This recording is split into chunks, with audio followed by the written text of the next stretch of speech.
Assalamualaikum warahmatullahi wabarakatuh.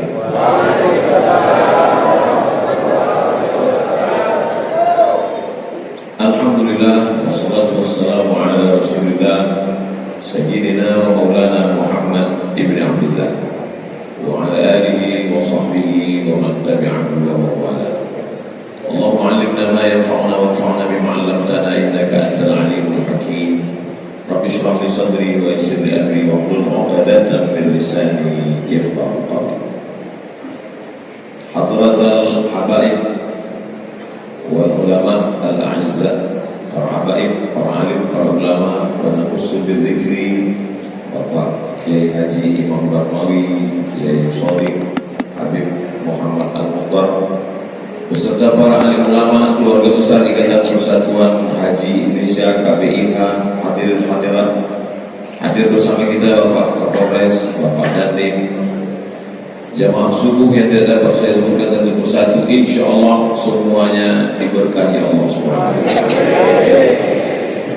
Kita ini kalau mau jumpa ketika bertatap muka, yang kita mintakan kepada Allah adalah berkah, sesuai dengan salam kita, Assalamualaikum warahmatullahi wabarakatuh.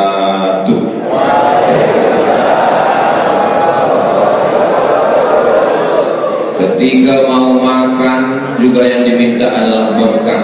Allahumma, jangan dibaca sekarang, Nas. Ketika kita diundang ada walimah, orang menikah, yang kita mintakan juga berkah. Barakallahu lakuma wa baraka alaikuma wa jama'a bainakuma fi khair. Ketika kita diundang ada anak yang baru lahir, yang kita mintakan juga berkah. Barakallahu laka fil mawquf wa syakartal wahib wa ruzikta birrabb wa balagha asyuddah. Maka di waktu subuh ini juga tadi saya nanya ke Habib Muhammad, apakah tradisi di Bondowoso ini ada kajian gerakan subuh berjamaah? Ustaz Abdul Somad subuh Ahad biasanya mengambil momen libur. Memang di Bondowoso masyarakat tumpah ruah melimpah subuh sesuai dengan doa Nabi Muhammad SAW. Allahumma barik li ummati fi bukuriha. Ya Allah, berikanlah pada umatku ini keberkahan di waktu subuh. Semakin awal bangun subuhnya, semakin banyak mendapatkan keberkahan. Maka insya Allah subuh ini berlimpah ruah sampai ke halaman, sampai parkirnya jauh sekali. Mudah-mudahan makin jauh parkirnya makin banyak berkah. Kenapa Ustaz ngomong begitu? Karena langkah kaki, sebelum dokter-dokter menyarankan 10.000 langkah kaki sehari, disarankan manusia zaman modern ini, karena yang dimakan itu banyak racun di dalam makanan, pengawet, macam-macam. Lalu kemudian supaya orang sehat disuruh melangkahkan kaki 10.000 langkah sehari. Kalau tidak terkena osteoporosis. Sebelum penyakit itu ada namanya, sebelum ada di zaman modern, Nabi sudah mengajarkan kita untuk banyak-banyak melangkahkan kaki. Langkah pertama menghapus dosa, langkah kedua mengangkat derajat, langkah ketiga menghapus silap salah, langkah keempat mengangkat kemuliaan. Maka setiap langkah kaki kita datang ke Masjid Agung At-Taqwa ini mudah-mudahan bernilai amal soleh insyaallah. Dari satu sisi aspek kesehatan badan sehat segar bugar, dari aspek spiritualnya adalah mendapatkan keberkahan. Allahumma ya Allah barik, berikanlah keberkahan li ummati pada umatku fi bukuriha, pada waktu yang paling awal, di awal hari, disitulah kita mendapatkan keberkahan. Kalau kita lihat beberapa dalil berkah itu ada pada 4. Yang pertama berkah pada tempat. A'udzubillahi minasyaitonirrajim. Inna awwala baitin wudi'a lin-nasi lalladzi bi Bakkata mubaraka. Sesungguhnya Inna awwala baitin, rumah bangunan yang pertama kali dibangun, lalladzi bi Bakkah, inna awwala baitin wudi'a lin-nasi, yang dibangunkan bangunan pertama untuk manusia, lalladzi bi Bakkah, yang ada di Bakkah. Nama lainnya adalah Makkah, nama lainnya adalah Ummul Qura. Lalladzi bi Bakkah mubarakah, yang penuh dengan keberkahan. Makanya subuh ini ketemu berkah subuh, ketemu berkah dulu jamaah yang pulang dari negeri yang penuh dengan keberkahan kembali ke tanah air dan masih menyatu lagi dalam ikatan persaudaraan haji Indonesia. Mudah-mudahan yang belum berangkat panjang umur, sehat badan, bisa ke Baitullah. Lalladzi bi Bakkah mubarakah. Dalam ayat yang lain, subhanalladzi asra bi 'abdihi lailan minal masjidil haram ilal masjidil aqsa alladzi barakna haula. Ini keberkahan tempat. Ada keberkahan tempat tanah suci Makkah, ada keberkahan tempat Masjidil Aqsa. Mudah-mudahan Allah segera memerdekakan saudara kita di Palestina.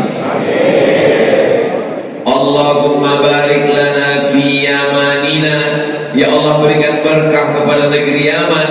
Wa barik lana fi syamina, berikan berkah kepada negeri Syam. Syam itu sekarang 4, Yordania, Suriah, Palestina, Lebanon. Ini contoh negeri yang didoakan Nabi SAW, berkah pada tempat. Ada berkah pada benda, ada berkah pada benda.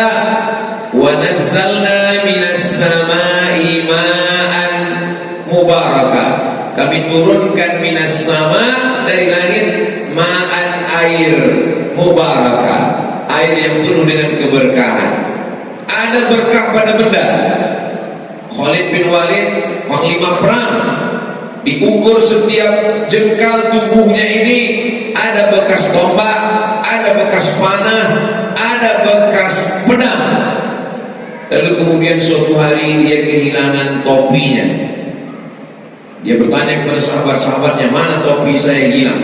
Kata sahabat-sahabatnya, topi banyak jual di pasar, kenapa kamu sibuk sekali mencari topi itu? Katanya dia, bukan masalah topinya, tapi di dalam topi itu ada rambut Nabi Muhammad SAW. Ini keberkahan pada benda. Lalu kemudian ada seorang perempuan namanya Asma binti Abi Bakar. Asma binti Abi Bakar menyimpan satu qirba yang terbuat dari kulit kambing, dijahit, setelah kering dijemur, dijahit, dibuat tempat air minum. Dan mulut qirba tempat air minum itu adalah bekas minumnya Nabi Muhammad SAW. Itu dia simpan. Ketika dia ingin minum, dia tuangkan air ke dalam, dia minum. Dan ketika anaknya sakit, dia minumkan bekas mulut Nabi itu fi bukuriha. Jadi kalau ada yang mengatakan Allah itu tidak adil, karena kalau kami mau dapat berkah Makkah jauh, kalau kami mau dapat berkah benda, kami tidak dapat rambut Nabi. Kalau tidak dapat berkah tempat, tidak dapat berkah benda, kita masih bisa dapat berkah yang ketiga, itu adalah berkah waktu. Karena waktu subuh setiap orang pasti mendapatkannya. Sudahlah tidak dapat berkah tempat, tidak dapat berkah benda, subuhnya kesiangan. Shadaqallah. Berkah subuh. Siapa yang tidak bangun di waktu subuh, manama, siapa yang tertidur, walam yusalli, sampai tertidur tidak sholat subuh, bala syaitanu fi udhuni, kencing setan di telinganya. Nauzubillah. Makanya kalau ada seorang bapak membangunkan anaknya subuh, ibunya juga mensupport. Kalau ada seorang istri membangunkan anaknya subuh, suaminya juga mensupport. Tapi dari beberapa pengaduan jamaah, kata ibu-ibu, membangunkan anak ini mudah Pak Ustaz, yang susah membangunkan bapaknya. Kalau anaknya dibangunkan oleh bapaknya, diajak sholat subuh, ibunya mendukung, sakinah mawaddah warahmah. Tapi kalau ibunya membangunkan, kata bapaknya, biarkan aja, ini kan hari libur, tanggal merah, tidak ada kekompakan keluarga untuk mendapatkan keberkahan. Tapi subuh ini Masya Allah tabarakallah, laki-laki perempuan melimpah buah. Jadi kalau ada orang mengatakan perempuan itu dalam Islam direndahkan, perempuan itu dalam Islam disepelekan, tempatnya tidak mendapat kemuliaan, datanglah ke Masjid Agung At-Taqwa Bondowoso. Perempuan justru lebih tinggi daripada ustaz di belakang. Masya Allah tabarakallah, begitu memuliakan perempuan. Kata Nabi SAW ketika ditanya, man ahaqqun nas bi husni suhbati, siapa orang yang paling layak mendapatkan baktiku, siapa orang yang paling layak mendapatkan kebaikanku ya Rasulullah SAW. Keberkahan tempat sudah, keberkahan orang, keberkahan benda, keberkahan waktu. Yang keempat adalah keberkahan orang. Ada orang itu fisiknya, tubuhnya memang berkah. Mana dalilnya? Mubarakan ainama kuntu, dimanapun aku berada maka aku selalu ada keberkahan. Ini ucapan Nabi Isa alaihissalam. Nabi Isa sendiri yang ngomong, mubarakan ainama kuntu, dimanapun aku berada aku selalu berkah, diberkahi oleh Allah Subhanahu wa ta'ala. Kalau Nabi Isa saja berkah, apalagi Nabi Muhammad sallallahu alaihi wasallam. Ketika Isra dan Mi'raj, yang menjadi imamnya adalah Nabi Muhammad sallallahu alaihi wasallam. Allah tidak akan menciptakan alam semesta kalau tidak ada Nabi Muhammad sallallahu alaihi wasallam. Dan yang pertama kali mendapatkan syafaat dan memberikan syafaat adalah Sayyidina wa Maulana wa Syafi'ina Muhammad sallallahu alaihi wasallam. Kalau Nabi Isa ada keberkahan, maka lebih banyak keberkahan pada diri Nabi Muhammad sallallahu alaihi wasallam. Datang seorang membawa lembaran-lembaran Taurat. Lalu Nabi Muhammad SAW melihat ada lembaran Taurat. Nabi bertanya kepada Sayyidina Umar ibn Khattab, apa yang kau pegang wahai Umar? Umar menjawab, yang saya pegang ini adalah Taurat. Wallahi demi Allah, lau kana Musa hayyan ma wasa'ahu illa ayyattabi'ani. Seandainya Nabi Musa masih hidup, dia pasti akan mengikut aku, kata Nabi Muhammad SAW. Nabi Adam berdoa, doa yang paling tua, Rabbana zalamna anfusana wa in lam taghfir lana wa tarhamna lanakunanna minal khasirin. Titik. Begitu dalam Al-Quran. Tapi dalam hadis ada tambahan, Allahumma inni atawassalu ilaika bihaqqi Muhammad. Ya Allah, kata Nabi Adam, aku mohon kepadamu, ampunkanlah dosaku berkah Muhammad sallallahu alaihi wasallam. Nabi Adam berdoa minta ampun kepada Allah, tapi yang dia sebut adalah berkah Muhammad sallallahu alaihi wasallam. Padahal nabinya belum ada. Nabi Muhammad dalam bentuk fisik, daging, tulang, bulu, kuku, badan, tubuh belum ada. Lalu kemudian Nabi Adam menyebut namanya saat minta ampun kepada Allah. Allah bertanya bukan karena Allah tidak tahu, Allah Maha tahu. Tapi Allah ingin kasih tahu kepada siapa yang tidak tahu dan tidak mau tahu. Apa kata Allah kepada Nabi Adam alaihissalam? Dari mana engkau tahu ada makhluk bernama Muhammad sallallahu alaihi wasallam? Lamma khalaqtani, ketika engkau menciptakan aku, wa nafakhta fi ruhi, kau tiupkan ruh ke dalam tubuhku, rafa'tu ra'si, aku angkat kepalaku, dan saat aku angkat kepalaku, aku lihat namamu bersanding dengan namanya di tiang-tiang arsy, dan nama itu adalah nama Sayyidina Muhammad sallallahu alaihi wasallam. Jadi kalau ada orang yang marah, kalau nulis nama Allah, tulis saja Allah, jangan tulis nama Muhammad di samping. Karena siapa yang menulis nama Allah di samping nama Muhammad, berarti dia sudah menyamakan Allah dengan nama Muhammad sallallahu alaihi wasallam. Dia tidak mengerti hadis ini. Menulis nama Allah di sampingnya tulis nama Muhammad sallallahu alaihi wasallam, bukan menyamakan Allah dengan Nabi Muhammad SAW ini. Karena besar sekali nama Nabi Muhammad di samping nama Allah di depan Masjid Agung At-Taqwa Bondowoso. Sebelah kanan ada tulisan Allah, sebelah kiri besar sekali. Ini hadis yang Ustaz sebutkan ini hadisnya sahih atau tidak sahih?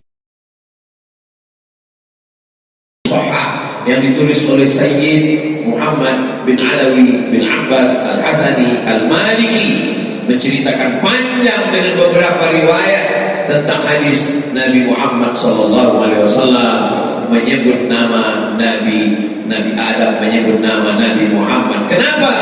Karena ada berkah pada Nabi Muhammad SAW. Sayyid Nabi Yahya Sayyid, apa menyebut namanya kita sebutkan Allahumma sholli ala Sayyidina Muhammad sallallahu alaihi wasallam. Lalu kenapa ada kata Maulana? Man kuntu maulahu fa aliyun maulahu. Siapa yang menganggap aku sebagai pemimpinnya, maka Ali adalah pemimpinnya. Maka kita alaihi wasallam. Ada keberkahan tempat Makkah, ada keberkahan waktu subuh, ada keberkahan benda rambut Nabi, bekas tempat air minum Nabi, ada keberkahan orang Sayyidina Muhammad sallallahu alaihi wasallam. Tadi kita mengucapkan salam kepada Assalamualaikum ayyuhan nabiyyu wa rahmatullahi wa barakatuh. Anggota IPHI masih terbayang ketika dulu mengucapkan salam langsung di depan makamnya, Assalamualaikum ayyuhan nabiyyu wa rahmatullahi wa barakatuh. Kenapa orang-orang yang pulang berangkat haji itu persaudaraannya lebih kuat, lebih kokoh, padahal berangkat hajinya tahun 80, tapi persaudaraannya lebih kuat, lebih berkesan. Saya keluar dari pintu Babus Salam, ini Sofa, ini Marwah. Antara Sofa dan Marwah ada pintu yang biasanya dulu kita masuk melalui Babus Salam. Saya keluar dari Sofa dan Marwah, setelah itu ada toilet panjang sebelah kiri. Keluar dari toilet itu saya lihat ada seorang jamaah lagi sedang kebingungan. Saya tepuk bahunya dari belakang, dia kaget, rupanya dia nyasar, nggak tahu mau jalan pulang. Akhirnya karena dia senang bahagia, dibawanya saya ke tempat es krim, dibelikan es krim satu. Peristiwa itu terjadi tahun 1992 waktu saya pertama kali berangkat haji. Sampai hari ini kalau ketemu sama orangnya dia peluk-peluk saya, es krim. Masih ingat 92, sekarang sudah 2026, 34 tahun yang lalu, tapi kalau ketemu masih segar dalam ingatan. Masih ingat waktu saya tepuk belakang nyasar keluar dari toilet. Oh iya. Begitulah kesan, begitu erat, begitu dekat. Kenapa? Karena di ketika itu ada dua yang membuat orang terikat kuat. Yang pertama, keberkahan tempat tanah suci. Yang kedua, keberkahan waktu. Karena waktu berkah saat itu adalah waktu bulan-bulan berkah, bulan haji. Harinya hari-hari yang baik, hari yang mulia. Maka kalau kita tidak dapat satu keberkahan, jangan sampai keberkahan yang lain pun tidak dapat. Tertulis besar Bondowoso 18 April 2026. Rupanya hari ini bertepatan dengan tanggal 1 Zulqa'dah. Ustaz tahu dari mana? Tertulis di balik. Zu artinya punya, Zulhijjah punya haji. Kenapa bulan itu disebut dengan Zulhijjah punya haji? Karena di antara 12 bulan, satu-satunya bulan yang punya haji Zulhijjah, punya haji. Bulan yang punya haji, bulan yang di dalamnya ada ibadah haji. Zulqa'dah, Zu punya, Qa'dah duduk-duduk. Zulqa'dah bulan yang punya jagung-jagung. Kenapa disebut dengan bulan yang punya duduk? Karena pada bulan Zulqa'dah, walaupun dia panglima perang, walaupun dia tentara, walaupun dia penjahat, walaupun dia perampok, sejahat-jahatnya orang kafir Quraisy saat itu, kalau bulan Zulqa'dah dia akan duduk-duduk saja. Kenapa? Karena bulan Zulqa'dah adalah bulan haram. Inna iddatash syuhuri indallahi 12 syahran fi kitabillah yawma khalaqas samawati wal ardh Allah menciptakan 12 bulan, minha arba'atul hurum, ada 4 bulan haram, bulan mulia, bulan berkah. Kata Nabi dalam menjelaskan ayat ini, salazun mutawaliyatun, ada 3 bulan yang berturut-turut, Zulqa'dah, Zulhijjah, Muharram. Dan kita hari ini sudah masuk di waktu yang mulia berkah itu, Zulqa'dah, Zulhijjah, Muharram. Yang 1 bulan lagi terpisah, ma baina Jumada wa Sya'ban, dia terletak antara bulan Jumadil Akhir dan bulan Sya'ban, itulah bulan Rajab. Kalau saya dalam ceramah itu ada seperti bertanya, jamaah gak usah risau, gak usah jawab, karena nanti saya jawab sendiri. Ma baina Jumada wa Sya'ban, terletak antara bulan Jumadil Akhir dan bulan Sya'ban, itulah dia bulan Rajab. Bulan Rajab sudah berlalu dan sekarang kita sedang berada pada waktu yang berkah, bulan Zulqa'dah. Kenapa mereka qa'dah duduk? Mereka tidak akan mengangkat pedang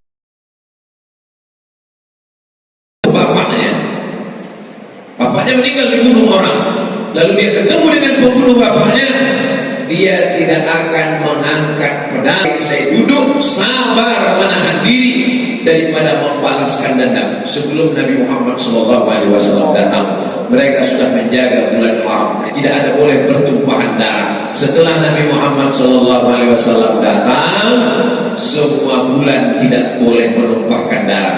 Ketika setelah Nabi Muhammad datang, semua bulan tidak boleh ada perang kecuali untuk mempertahankan diri. Sebelum Nabi datang, walaupun mereka jahiliyah, walaupun mereka menyembah berhala, tapi bulan Zulqa'dah mereka duduk. Kalau ketemu dengan pembunuh bapaknya, mereka duduk. Kamu membunuh bapak saya? Iya. Di bulan Zulqa'dah saya duduk. Bulan Zulhijjah saya haji. Bulan Muharram saya muliakan. Masuk Safar selesai. Begitulah mereka memuliakannya. Maka keberkahan bulan ini kita isi dengan apa? Keberkahan bulan ini kita isi dengan, ada istilah orang datang ke pondok, ke kiai, ditanya mau ngapain? Ngalap berkah, mau ngambil berkah. Suatu ketika Imam Ahmad bin Ambal duduk di dekat mimbar Nabi Muhammad SAW. Mimbarnya 3 lantai, 1, 2, 3. Mimbar tempat Nabi khutbah. Lalu kemudian Imam Ahmad bin Ambal memegang mimbar telapak kaki, bekas telapak kaki Nabi itu dengan tangannya. Kemudian Imam Ahmad mencium.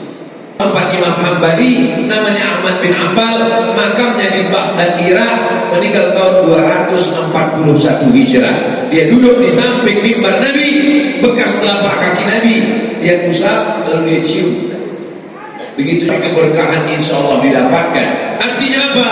Orang selevel Imam Ahmad bin Ambal pun masih ngalap barokah, masih tabarukan. Tapi bukan berarti setelah kita jauh tidak ada lagi berkah. Kenapa saya hidupnya di zaman milenial? Kenapa saya tidak hidup takdir? Saya tak dapat berkah karena saya hidupnya sekarang. Seandainya saya hidup sama Nabi, bulan Zulqa'dah, kita masih ada dapat berkah seorang manusia.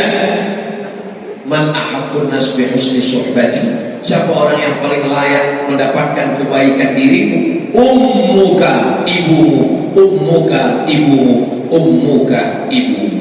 Lalu bagaimana dengan kita laki-laki? Ibu dapat 3 kali karena dia melakukan 3 yang tidak bisa kita lakukan. Ibu mengandung, ibu menyusukan, ibu melahirkan. Kalau ada laki-laki mau dapat 3 ini, coba yang 3 ini. Allah berikan kita keutamaan dengan bidangnya masing-masing.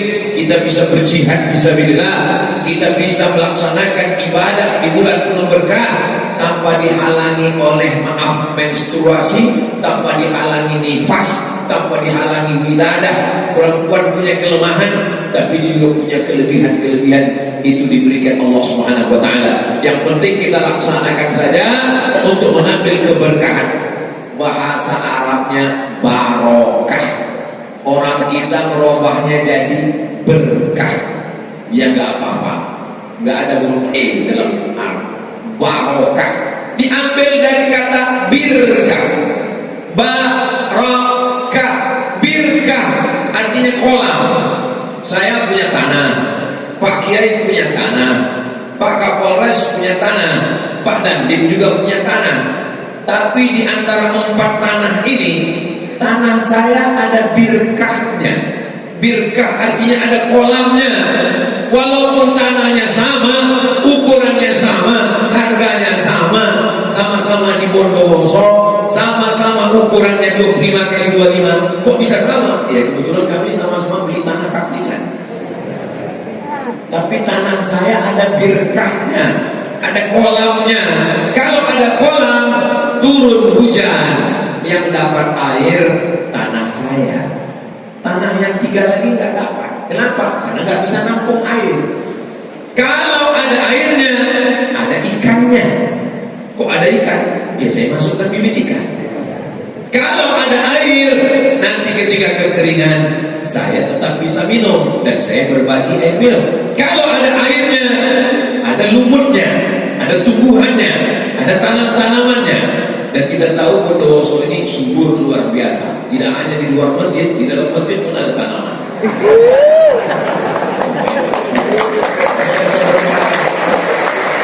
Berkah. Ini Ustaz Somad mengada-ngada, masa ada berkah tumbuh tanaman? Allah yang ngomong dalam Al-Quran, walau anna ahlal qura amanu, kalau penduduk Bondowoso itu beriman, wattaqau, bertakwa. Allah cuma minta 2, amanu, beriman, wattaqau, bertakwa. Apa janji Allah? La fatahna alaihim, kami akan bukakan untuk mereka barakatin. Kalau 1 barakah, tapi kalau banyak barokatin. Itu perbedaan, ada mat dan tidak ada mat. Kalau 1 musliman, kalau banyak muslimatin. Oh, jadi kalau panjang itu penekanan mana? Lapar dengan lapar. Muslimatin. La fatahna alaihim, kami akan bukakan untuk mereka barokatin, barokah minas sama, dari langit, wal ard, dari bumi. Ada keberkahan-keberkahan. Birkah, kolam ikan. Kalau di dalam tanah itu ada birkahnya, ada airnya, ada tanamannya, ada ikannya, dia punya nilai lebih. Itu arti berkah. Berkah artinya ziyadatul khair, kelebihan-kelebihan, kebaikan-kebaikan. Sama-sama beli tanah. Ada tanah ketua yayasan, ada tanah ketua IPHI, ada tanah ustaz. Loh, ustaz kok ikut terus? Ya, kebetulan dia juga tukang jual tanah. Ada tanah, tapi kemudian tiba-tiba datang seekor onta, dan onta ini turun di tanah saya. Tadi pas kolam tanah ustaz juga iya, ini pas onta tanah ustaz iya. Kok di tanah ustaz terus? Iya, kebetulan saya yang ceramah. Jadi ada tanah ketua IPHI, ada tanah ketua yayasan, ada tanah saya. Datang seekor onta, lalu onta itu turun. Onta turun ke tanah, bahasa Arabnya barokah ya beruku. Barokah ya beruku dari 3 huruf, barokah. Barokah ya beruku artinya onta turun ke tanah. Lalu apa maknanya? Tanah saya ini barokah. Kenapa? Saya punya unta. Kalau pergi kemana-mana saya nggak jalan lagi, saya udah naik unta. Sementara Pak Ketua Yayasan dengan Ketua IPHI naik mobil, saya naik unta. Saya kalau mau potong, karena ini unta tidak ada pemiliknya, unta liar datang ke tanah saya bisa potong, dapat daging unta, saya dapat kulit unta, saya dapat susu unta, saya dapat tulang unta. Maka saya punya kelebihan. Ukuran tanahnya sama-sama di Bondowoso, tapi tanah saya punya kelebihan. Jadi artinya barokah, ada kelebihan. Oh, jadi Ustaz Somad ini orang yang berkah. Iya. Ustaz punya kelebihan. Iya, lebih hitam, lebih kurus. Jadi jangan sepelekan orang, karena setiap orang itu ada berkahnya. Lalu ada orang mengatakan, ini anak bapak, iya, tapi di antara anak saya Pak Ustaz, anak saya inilah yang paling banyak berkahnya. Kalau bahasa Arabnya barokah. Kalau bahasa Melayunya bertuah. Ini bertuah anak saya di Pak Ustaz. Kalau orang Jawa, bejo, beruntung, yang selalu mendapatkan keberuntungan. Kalau bahasa Inggrisnya lucky man, lucky, mendapatkan keberuntungan, selalu beruntung orangnya. Dan orang yang paling beruntung di antara semua yang paling beruntung adalah Sayyidina wa Maulana Muhammad sallallahu alaihi wasallam. Makanya orang-orang filsafat itu gak setuju kalau Nabi Muhammad itu yang jadi pemimpin para nabi. Sokrates, Aristoteles, Demokritos, Thales, pemikir-pemikir dari Yunani. Maka orang-orang yang belajar filsafat kata dia, kami mikir setelah mati, kok gak bisa jadi nabi? Kenapa yang jadi nabi itu Nabi Muhammad? Maka mereka diantara orang filosof kenapa nggak menerima agama? Karena bagi mereka nggak masuk akal. Kenapa Nabi Muhammad yang dipilih Allah? Ini perlu dijelaskan. Jadi nabi itu jangan bayangkan seperti ikut tes CPNS. Dianggapnya jadi nabi itu ikut daftar gitu. Nabi itu adalah hak prerogatif Allah. Makanya dalam Al-Quran dikatakan Innallaha astafa, Allah yang memilih, istafa memilih, orang yang dipilih Mustafa. Makanya disebut dengan Darul Mustafa, dar rumah Mustafa, orang yang dipilih. Nabi Muhammad tidak pernah memilih, dia dipilih oleh Allah Subhanahu wa ta'ala. Kita di Nusantara, dari Pulau Sumatera, Kalimantan, Sulawesi, Papua sampai Pulau Jawa menerima Nabi Muhammad sallallahu alaihi wasallam. Asyhadu an la ilaha illallah wa asyhadu anna Muhammadan Rasulullah. Orang Yahudi tidak mau menerima Nabi Muhammad. Kenapa orang Yahudi tidak mau bersyahadat? Karena mereka mau Nabi yang terakhir itu adalah keturunan Ishak. Nabi Ibrahim punya anak namanya Ismail. Nabi Ibrahim alaihissalam punya anak namanya Ishak. Ishak punya anak namanya Yakub. Yakub nama lainnya adalah Israel.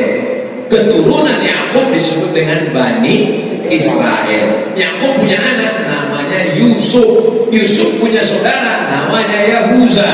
Keturunan Yahuza disebut dengan Yahudi. Yahudi tidak mau menerima Nabi Muhammad. Kenapa? Karena mereka menunggu Nabi terakhir dari jalur keturunan Ishak. Sementara Nabi Muhammad SAW dari keturunan Ismail.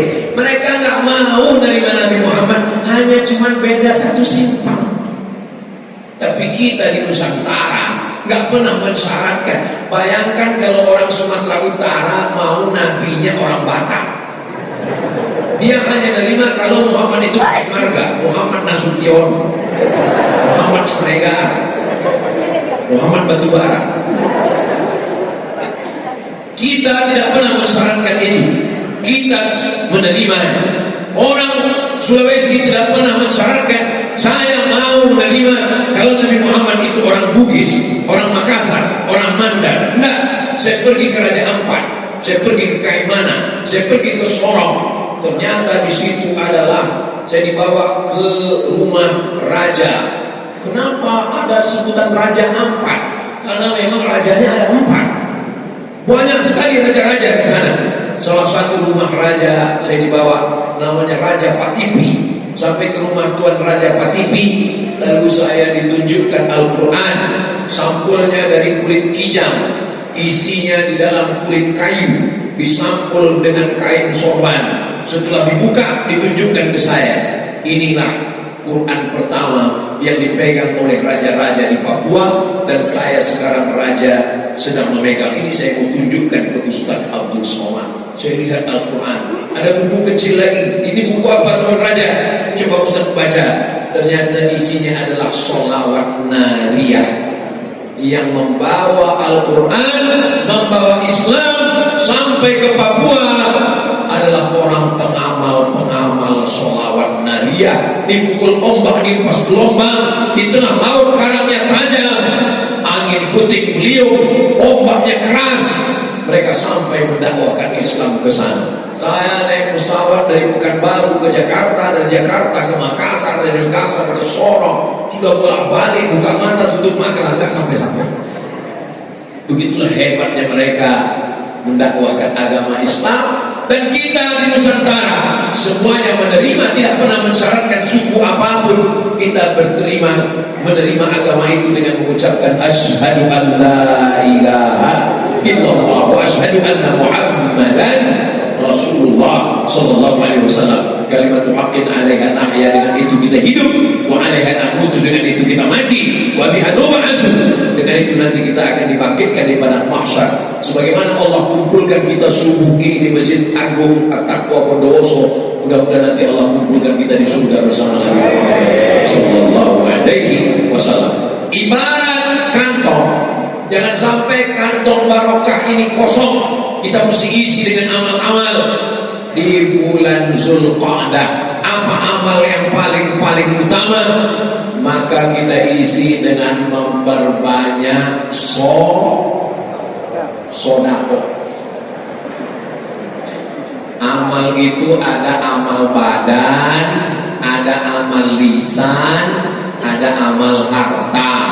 Kalau amal harta, sedekah. Makanya kalau ada orang di bulan Zulqa'dah, di bulan Zulhijjah, di bulan Muharram bersedekah, santunan anak yatim, fakir miskin, itu dia sedang mengisi keberkahan dengan amal keberkahan. Sedekah. Sedekah nggak usah nunggu. Kamu kenapa belum bersedekah? Anak masih SD, Pak Ustaz. Nantilah kalau sudah SMP, makin SMP SPP-nya makin besar. Nantilah kalau sudah kuliah UKT-nya tinggi.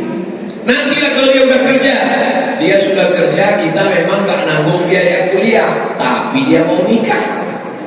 Nantilah kalau dia sudah nikah, dia memang sudah nikah, cucu mau lahir. Jangan pernah nunggu. Begitu tadi mulai ceramah jam 5 kurang 15, sekarang sudah jam 5.30. Sudah 45 menit saya ceramah. Dimana-mana kalau saya sudah ceramah 45 menit, biasanya kotak sembako itu sudah lewat 5 kali. Tapi di Masjid Agung At-Taqwa Bondowoso nggak ada kotak yang lewat. Kenapa? Karena di sini mereka sedekah nggak lagi pakai kotak, tapi langsung transfer bank.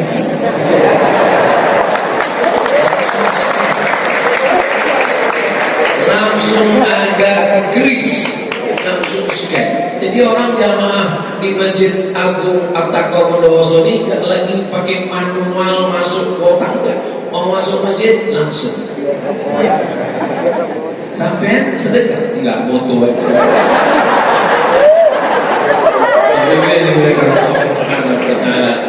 Jadi cara-cara modern ini kita pakai. Oh nggak boleh Pak Ustaz, jangan pakai alat.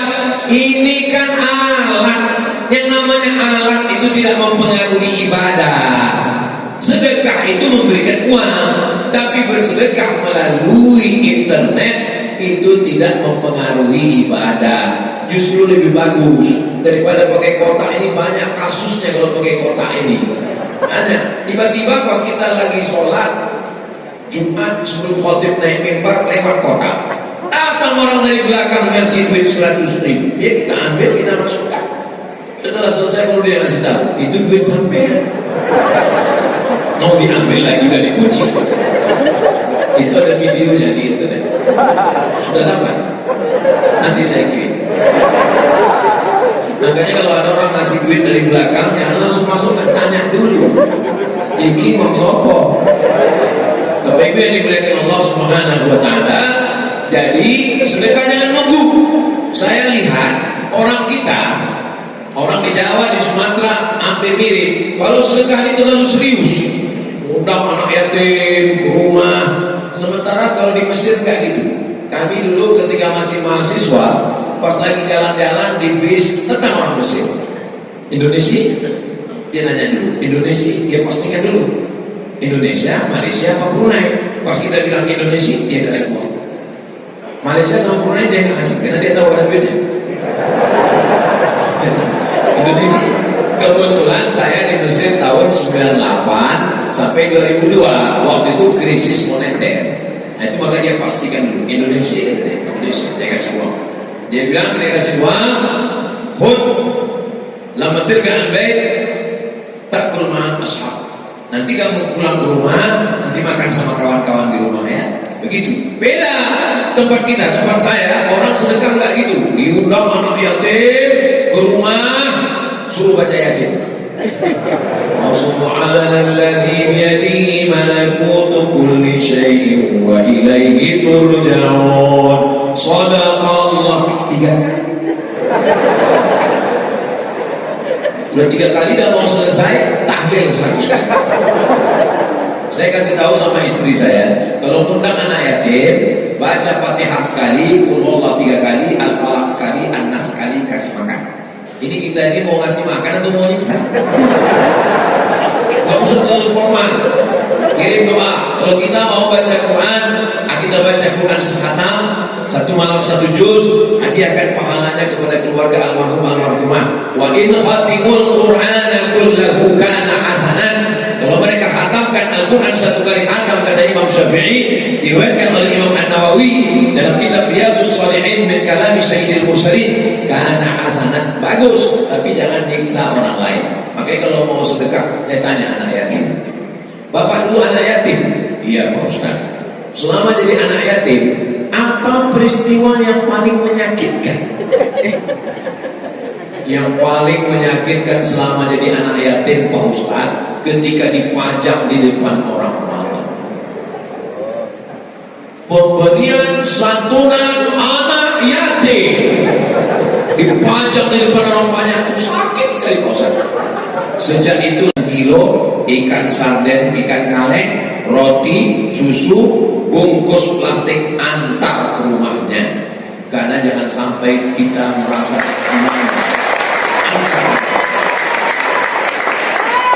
jangan nunggu bulan Zulqa'dah, jangan ketika bulan Ramadan sampai gak muat anak yatim. Begitu habis bulan Syawal, ingat, anak yatim bagi miskin du'afa, laparnya bukan cuma Ramadan. Bulan Zulqa'dah 18, nanti tanggal 20, 30, tanggal 1 pulang kerja bapak belanja, pergi ke minimarket, pergi ke warung, beli beras, beli minyak, beli gula, beli kopi, beli teh, beli roti, bungkus, bawa pulang, kasih ke istri yang menyerahkan. Jangan bapak langsung menyerahkan, khawatirnya anak yatim ini emaknya cantik, menang dunia ketiga. Saya nggak mau ceramah ini jadi masalah ketiga. Ibu yang dimuliakan Allah SWT, masalah konflik ini tidak hanya terjadi pada kita yang sipil-sipil ini. Nah, ini berlaku juga untuk Pak Kapolres dan Pak Kapolda. Pak Kapolres pun kalau dia belanja, dia mesti serahkan kepada ibu kalau istri polisi apa? Bayangkari. Nah, ibu Bayangkari yang menyerahkan. Walaupun mereka ini polisi, tentara pakai pistol, di rumah Kapolres ada Kapolda. Di rumah dan di ada panglima. Selama istri masih mau berbagi, masih mengawal, masih menyelesaikan konflik, insya Allah semua keluarga kita ini sakinah mawaddah warahmah. Jadi ini kita bagikan, berbagi sedekah. Ittaqin nar, selamatkan dirimu dari api neraka. Walau bisyikki tamrah, walaupun sebelah kurma. Ada kurma 1 biji, kita bagi 2, sebelah makan di mulut kita, sebelah di mulut orang lain. Kalau sebelah kurma aja kita bisa bagi, apalagi 1 kotak kita bagi. Bagus, bagi kurma. Lalu kemudian apa kata Nabi?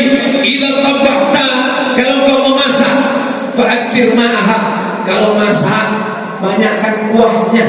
Apa maksud banyakkan kuahnya? Kuahnya berbagi. Tapi jangan gara-gara ini setelah ceramah ini orang berdosa kasih kuah.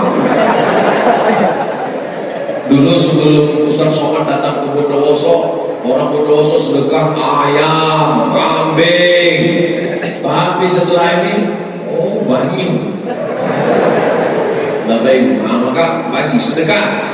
Kalau saat sedikit saja kita bisa berbagi, maka pada saat banyak kita bisa lebih banyak berbagi. Kita berbagi ini ada kenikmatan saat kita bisa membagi kepada orang lain. Pulang dari pengajian, bawa anak, bawa istri, mampir ke panti asuhan.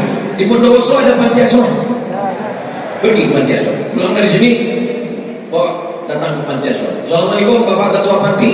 Waalaikumsalam. Berapa anak yatim di sini? Ada 100 Pak. Saya mau ngasih sarapan. Berapa orang? 2 orang aja. Alhamdulillah kita bikin 2 bungkus ya. Makan bersama. Selama ini transfer, bagus, nggak salah. Tapi ketika datang orang yang hatinya keras, dia lapor ke Nabi, ya Rasulullah, bagaimana untuk melembutkan hati? Apa kata Nabi? At'imil masakin, kasih makan orang miskin, wamsah ra'sal yatim, usap kepala anak yatim. Beli makanan, makan bersama mereka. Pergi ke panti jompo, kita sedang melihat diri kita 30 tahun akan datang ke rumah anak yatim. Jangan sombong. Kepala anak yatim yang kita usap hari ini, besok pagi kepala anak kita akan diusap orang kalau kita mati nanti malam. Jangan sombong. Rumput yang kita injak hari ini di tapak kaki kita, besok pagi akan tumbuh di atas kubur. Sudah mati, rumput pun nggak tumbuh, saking panasnya kuburnya. Neraka ini dimuliakan Allah Subhanahu Wa Taala. Maka ini berbagi. Mudah-mudahan orang Bondowoso semuanya sugih atau kelanjutan, bukan permulaan kaya.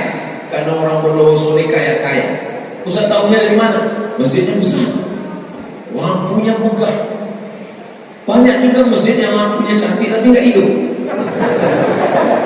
Ini masjid, masya Allah, kipas anginnya di mana-mana, tapi panasnya luar biasa. Ini masjid jamaahnya sudah over capacity. Ini kan kalau shop itu kan ada yang kosong di tengah. Ini sudah rapat padat sampai ke atas melimpah. Hati-hati, jangan bersandar di tiang. Saudara yang dimuliakan Allah Subhanahu Wa Taala. Man bana masjidan, siapa yang bangun masjid, banallahu mithlahu baitan fil jannah, dibangunkan Allah tempatnya di surga. Yang kaya bukan rumahnya besar, yang kaya bukan mobilnya mahal, yang kaya adalah sebelum mati sempat bangun masjid. Mudah-mudahan kita semua sebelum meninggal sempat bangun masjid. Neraka yang dimuliakan Allah Subhanahu Wa Taala, bulan Zulqa'dah isi dengan ibadah harta. Saya nggak kaya Pak Ustaz, nggak bisa ibadah harta. Oke, la yukallifullahu nafsan illa usaha. Nggak sanggup ibadah harta, ibadah badan. Ibadah badan itu apa? Tegak, ruku, iktidal, sujud, duduk antara 2 sujud, sujud lagi, tasyahud, salam, memperbanyak sholat subuh. Tadi kita sholat sudah 3 kali.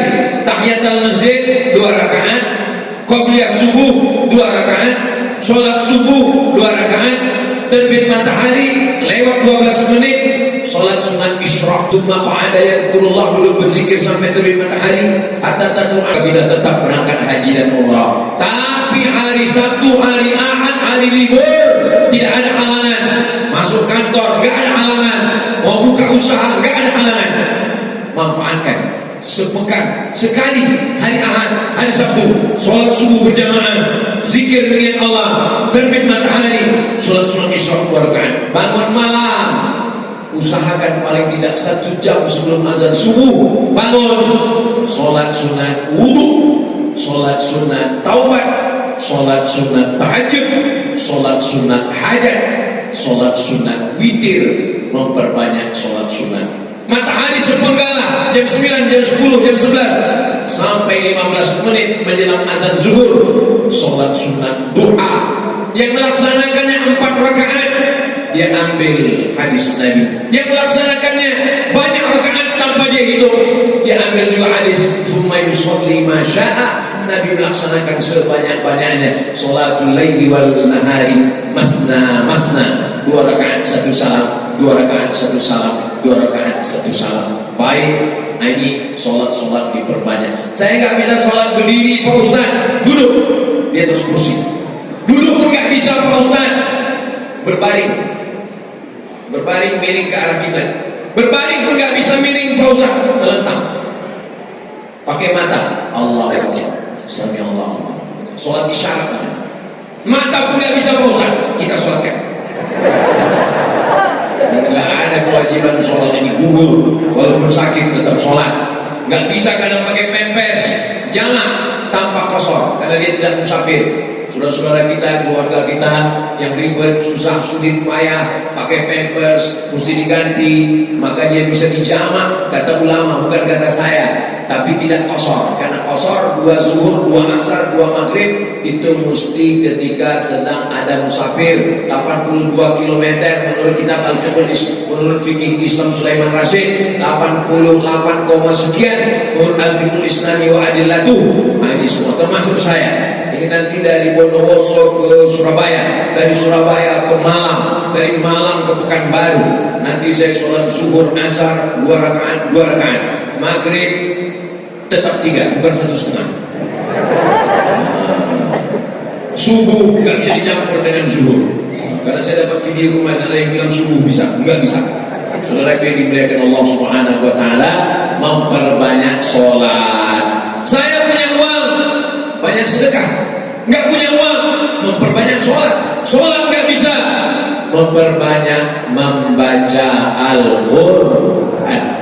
Baca Quran. Tadi sudah dimulai oleh imam kita dari Alif Lam Mim. Alif Lam Mim, dzalikal kitabu la raiba fihi. Majelis khatam Quran selesainya bukan pada An-Nas. Coba perhatikan, selesai acara majelis khatam Quran selesainya bukan pada An-Nas, tapi langsung buka Al-Fatihah. Kenapa tidak An-Nas?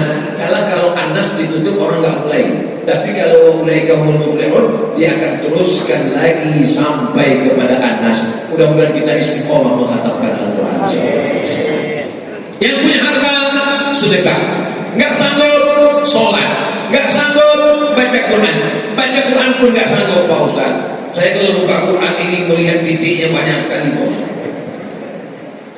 Pejamkan mata, duduk, amal yang paling ringan tapi pahalanya paling besar.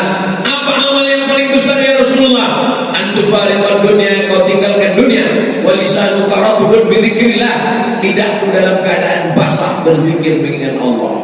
Subhanallah walhamdulillah wa la ilaha illallah wallahu akbar wa la haula wa la quwwata illa billahil aliyyil azim. Saya zikirnya nggak kuat-kuat gitu Pak Ustaz, karena kalau zikir saya khawatir mengganggu. Saya zikirnya dalam hati.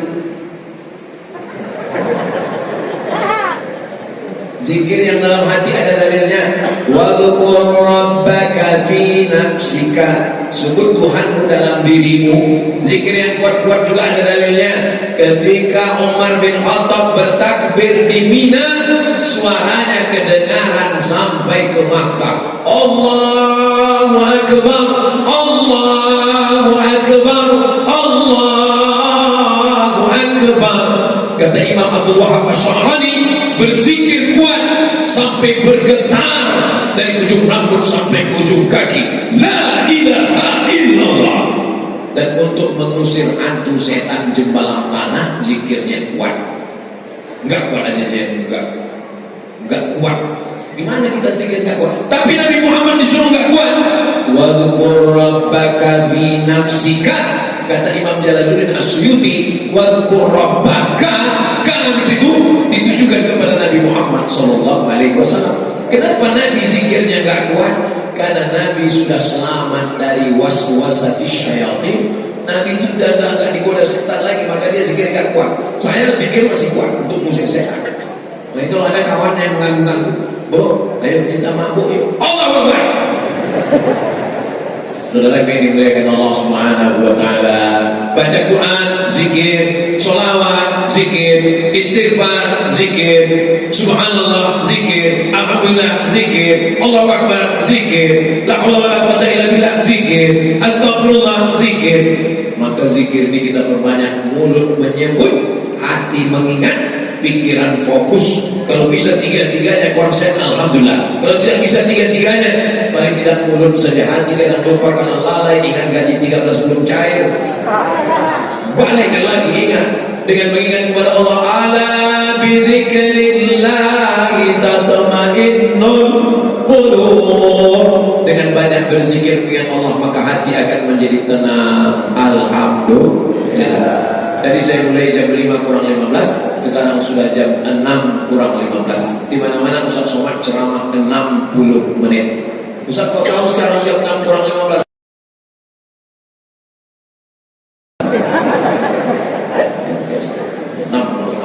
Saya di mana-mana ceramah 60 menit, kecuali di Masjid Agung At-Taqwa Bondowoso 61 menit.